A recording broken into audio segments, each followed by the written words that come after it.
I was born with the best possible start a man can have, which is good parents and no money. I've made all of my money completely myself the hard way. I'm very fortunate. I'm very happy that I was poor for a long time because I never would have been able to learn the lessons I've learned. I wouldn't have been able to take those risks. So I'm very glad I was poor for a very long time. And the reason I'm the richest person on the planet is not because of the amount of money I have, it's because of all the shit that happened to me when I was poor. There's people with lots of money, but they don't have the network I have. They don't have the brotherhood I have. Just sitting with my boys knowing that if the bullets start flying, me and my 10 friends, we all die or no one dies. Having women who would literally, you could go to jail for 10 years and they would wait for you. Like having physicality, walking through the world bigger and stronger than everyone else, having all those professional fights, all the pain, all the bullshit I've been through. You ain't a good man if you haven't had trauma. I don't see anyone else on the planet richer than me because they're either too old or their life's been too easy. My money's nothing, right? Money's easy. Like once you're past 10 mil, let's say, there ain't nothing to buy. Let's say 20, 30 mil, whatever. There ain't nothing to buy. I mean, how many diamond watches do you need? You know? I believe money is an amplifier. I don't believe money changes. I think it amplifies. So if you're a dork and you get incredibly wealthy, you become a mega dork. Whereas if you see a Lambo pull up and a big and strong, bald, whatever crazy dude gets out, you think, okay, he's a drug dealer. He's a mafia boss. Money is an amplifier. It doesn't change. Like, I respect Elon. They're great guys, whatever. I don't know them. Who cares? Point is, I wouldn't want to be them. Everyone wants to be me. I've got it all. I've got every single gift that God can give. And I state that without arrogance. I don't mean to be arrogant, but I am a realist. And as a realist, it would be absolutely unprofessional for me to sit here and pretend I'm not an exceptional human being. And a lot of those things I did myself. And some of them were God-given. But the ones that weren't God-given was because I put myself through hell. I put myself through hell because I decided to throw comfort away. For 10 years of my life, I was never comfortable. If you were born 100 years ago and it was the 1920s, you'd be in some ditch in northern France, in some bullshit war you barely understand for 4 years. Now we don't have to do that. Because we don't have to do that, men think it's okay to just become comfortable now. You're not supposed to be comfortable. You were never evolved to be comfortable. You're supposed to be uncomfortable. It's very easy to be anything you want. You talk about GTA, Grand Theft Auto. I've never played any of those games, but I find it amazing that people will sit there and spend all their time upgrading that character. They'll do all that in a game, but they won't do it in real life. I find that incredible. They play the games because they're scared of loss, because if you die in the game, you get another chance. If you lose in the game, you get another chance. In life, you get one shot. If you get some balls, that's what life is as a man. This is one big video game. You get to upgrade your character. You're not born with any value. As a man, if you don't make yourself valuable, you have no value. You have to get up and do it. You have to decide if you want to complete it. You have to upgrade your character. Everyone knows what to do. If you had to become the most dangerous, intelligent, respectable man on the planet, you know you're supposed to go to the gym. You know you're supposed to train, learn how to fight. You don't do them. That's your decision. It's your prerogative. I didn't make that choice. And every single man watching this can do the exact same thing. But if you've made a vision to be less than you should be, then I believe you should be mocked for that decision. And me as a man, when I have had such exacting, such stringent standards for myself, why would I then have less exacting, stringent standards on the people I meet? I suffered when you didn't. So you're not my equal. You have enjoyed comfort when I haven't, and that's fine, but don't expect me to look at you as my equal, because you're not. I stand in the mirror with a pure heart. I know I am the best version of me that could possibly ever exist. I know that God is proud of me.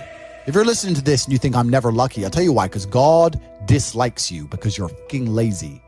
God is unhappy with these people. Most people are so deep inside of their programming. What did Morpheus say in The Matrix? Most people are so hopelessly dependent on the system, they will die and fight to defend it. And to break the slave mind, to truly resist the programming, you have to understand what's happening to you. But the basic answer to everything is you must control your mind. And you can be absolutely anything you want to be. This is what the beautiful thing about being a man is, right? Because being a man is difficult. It's so much harder than being a woman. Being a man is hard mode. But just like you play the video game on hard mode, when you win, you get a higher score. There is no better existence than a top tier male. When I tell people that you are the sum of the 5 people you spend the most time with, everyone agrees. And then they continue to hang around with people who they don't want to be. There has to be a point where you sit and go, okay, you're my friends, etc., etc. I love you guys. Yeah, we can talk. But I'm on a different life path. You have to leave some people behind. If you were to get in a room and you're the only person who ain't a fucking monster, you'd want to become a monster. That's life. That's humanity.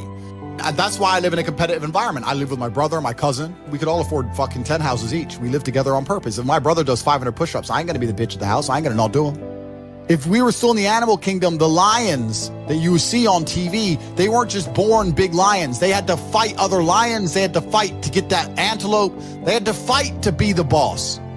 We're living in a comfortable world now where people think, oh, it doesn't matter, it doesn't matter. But you know what? To some degree, it does matter. Don't be naive in saying, well, this doesn't matter. I'm telling you, everything matters. There are some things that matter more than others, but there isn't anything that doesn't matter. Now, here's what's important about disciplines. All disciplines affect each other. In fact, here's a good philosophical phrase. Everything affects everything else. Nothing stands alone. We all pity the man who says, well, this is the only place I let down. Not true.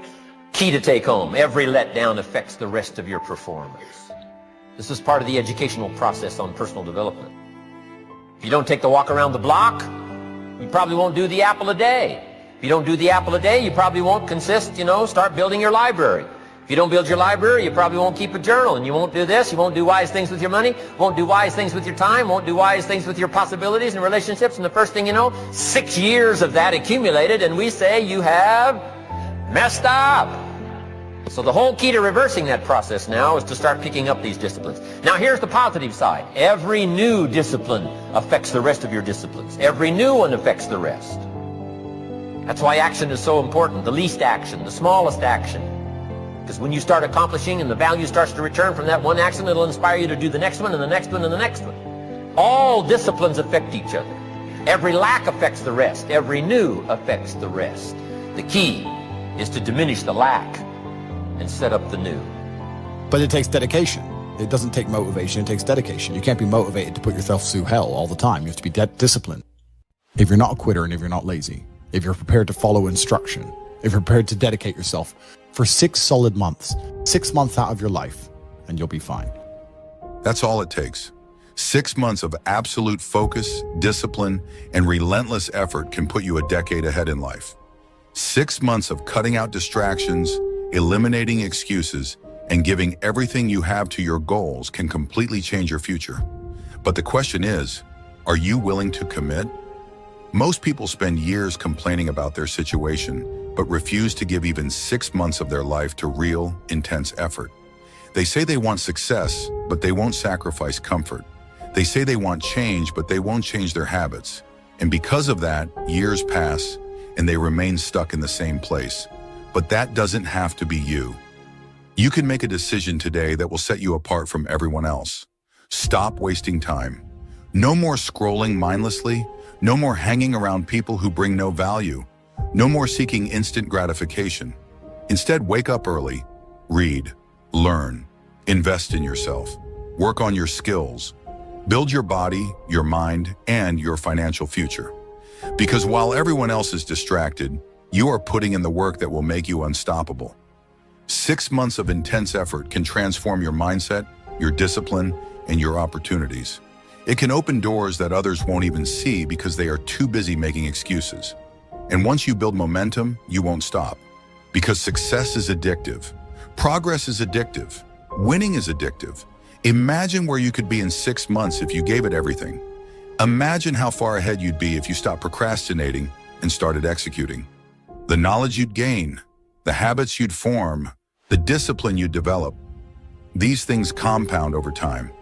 What seems impossible now will feel effortless later, simply because you chose to put in the effort when others didn't.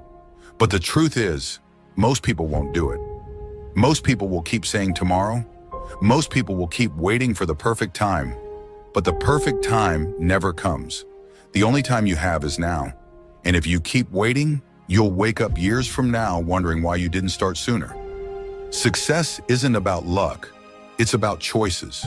It's about sacrifice. It's about consistency. And 6 months of sacrifice is nothing compared to a lifetime of regret. Give up the distractions, embrace the grind, and watch how quickly your life changes. Because when you commit to 6 months of pure, relentless focus, you don't just move forward, you leap ahead. You separate yourself from the crowd. You become someone others look up to, someone who inspires, someone who wins. So ask yourself, are you willing to do what others won't so you can live how others can't? Are you ready to make the next 6 months the most productive of your life? Because if you are, nothing will stop you.